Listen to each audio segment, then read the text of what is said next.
merebut kembali. Sejak kejadian di dalam mobil, tampaknya Luna benar-benar menjaga jarak dari Bratz. Sedangkan pria itu sendiri semakin hari semakin gusar. Dia tidak paham apa yang terjadi dengan dirinya. Selalu saja merasa ada yang aneh ketika dia mengingat nama Luna. Bahkan sudah lebih dari 2 minggu dia jarang bertemu dengan gadis itu. Selama 2 minggu ini juga, dia jarang ke apartemen Saka karena banyaknya pekerjaan yang harus dia lakukan. Seperti sekarang, dia sedang menemani Saka menuju mansion keluarga Harrison karena hari ini sudah memasuki tenggat waktu untuk Roland. Dan sekarang dia harus angkat kaki dari sana bersama istrinya yang merupakan mantan kekasih Saka. Ini adalah hari yang paling dia tunggu-tunggu, melihat anak hancur sehancur-hancurnya. Kau sudah menghubungi Luna? Aku sudah mengirim pesan, tapi tidak mendapat balasan. Mendengar ucapan Bratz, Saka meluruskan keningnya. Dia memandang pria itu dengan tatapan menyelidik.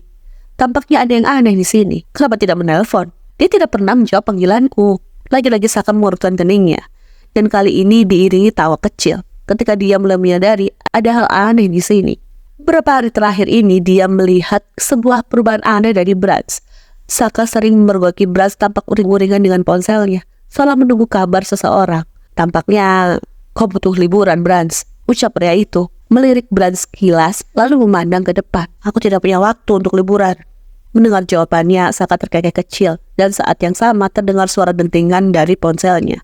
Pertanda jika ada sebuah pesan masuk. Pria itu merogoh ponsel dari dalam saku jasnya. Ternyata sebuah pesan dari Luna, yang mengatakan jika dia dan Stella dalam perjalanan.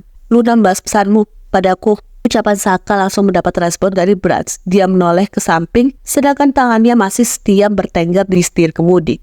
Maksudmu? Saka menunjukkan layar ponselnya, dan detik itu dia benar-benar merasa kesal.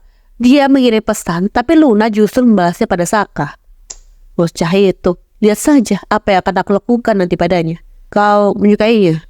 Pertanyaan itu tiba-tiba langsung membuat Bratz panik, namun dia tetap berusaha mengendalikan kemudinya. Dan detik kemudian dia malah tertawa sinis, seolah menertawakan ucapan Saka barusan. Menyukai Luna? Maksudmu? Dia balik bertanya, memastikan jika itu adalah pertanyaan Saka.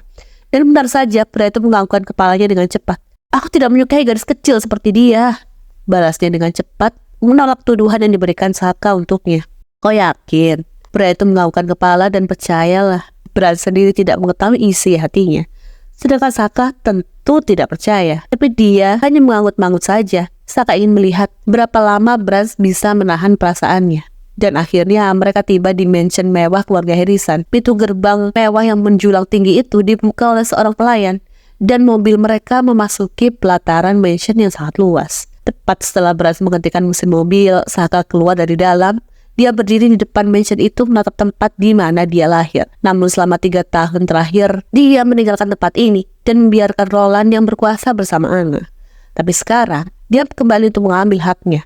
Karena nanti, setelah menikah dengan Stella, mereka akan tinggal di sini. Ya, pernikahannya dengan Stella sudah diatur dan akan dilaksanakan 2 minggu ke depan. Karena kelak, mansion ini yang akan menjadi saksi cintanya bersama Stella. Saka menarik nafasnya. Dia benar-benar akan merebut apa yang sudah menjadi miliknya dan akan menendang para pengkhianat. Tin, terdengar klakson dari arah belakang dan sebuah mobil berhenti tepat di samping mobil Saka. Dia menoleh ke arah samping lalu mendekat mobil dan membuka pintu penumpang karena dia tahu siapa yang datang. Tentu saja calon istrinya yang baru saja tiba. Setelah keluar dari dalam mobil, dia tersenyum lebar ketika melihat wajah Saka yang kini berada di hadapannya. Bahkan pria itu sampai membukakan pintu mobil untuknya. Kamu sudah sampai? Tanya Stella yang mendapat anggukan kepala dari pria itu. Detik kemudian Saka langsung menarik pinggul Stella agar merapat badannya. Ada urusan apa kita kemari? Stella kembali bertanya, karena tidak seperti biasa Saka meninggalkan pekerjaan di jam kantor, mengambil hak yang semestinya. Jawaban itu sama sekali tidak bisa melegakan hati Stella. Yang ada dia malah semakin bingung, apalagi saat pria itu sudah melangkahkan kaki untuk masuk ke dalam mansion. Dan ternyata tepat di depan pintu, 2 orang pelayan sudah menunggu kedatangan mereka. Selamat datang Tuan, kami senang Anda kembali, ucap salah satu seorang wanita parubaya. Mereka membungkuk memberi hormat pada Saka. Mereka menyambut Saka seperti menyambut seorang raja yang sudah lama hilang dan kembali pulang. Sedangkan Stella hanya bisa mengerjapkan matanya karena ini adalah kali pertama dia masuk ke dalam mansion. Di acara pesta perayaan kemarin, mereka hanya di taman luas itu. Sungguh, penampilan dari luar saja sudah membuat Stella terkagum-kagum. Benarkah ini tempat tinggal Saka dulunya? Dan dia yakin Saka pasti sangat bahagia ketika ibunya masih ada. Silakan masuk Tuan dan Nona, ucap mereka bersamaan, lalu membuka jalan untuk keduanya. Selamat datang di mansion barumu, sweetheart, ucap Saka dan menoleh ke samping untuk menatap istrinya. Ini akan menjadi istanamu. Dia tersenyum kecil sehingga menimbulkan warna merah di pipi Stella. Sungguh, Stella benar-benar tidak tahu harus mengatakan apa. Sikap Saka selalu berhasil membuatnya merasa berharga. Sementara itu, Branch masih menunggu Luna yang baru keluar dari dalam mobil. Dia akan benar-benar melampiaskan kesalahannya sekarang. Kenapa kamu tidak membalas pesan saya? Baru saja Luna menapakkan kaki di atas rumput hijau itu.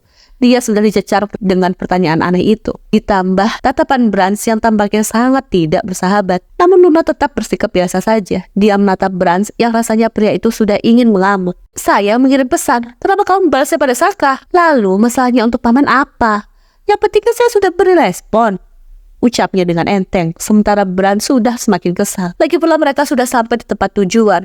Lalu kenapa harus dipermasalahkan lagi? Branch menarik nafasnya dengan panjang, karena untuk menghadapi Luna, dia harus membutuhkan kesabaran ekstra. Baiklah, lalu kenapa selama 1 minggu ini kamu tidak membalas pesan saya? Tidak menjawab panggilan saya?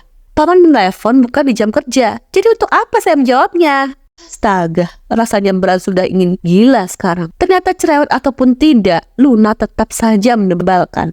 Luna, kamu, Tuan Paman Saka dan Nona sudah masuk. Saya permisi, Paman. Luna langsung melangkahkan kakinya, meninggalkan Branch yang benar-benar sudah ingin mengamuk. Luna, panggil Branch lagi. Namun sialnya gadis itu tidak memberikan respon apapun. Diam-diam dia tersenyum puas. Dia senang ketika melihat Branch marah. Lagi pula, bukankah dia yang menolak Luna? Dan sekarang merasakan pembalasan itu.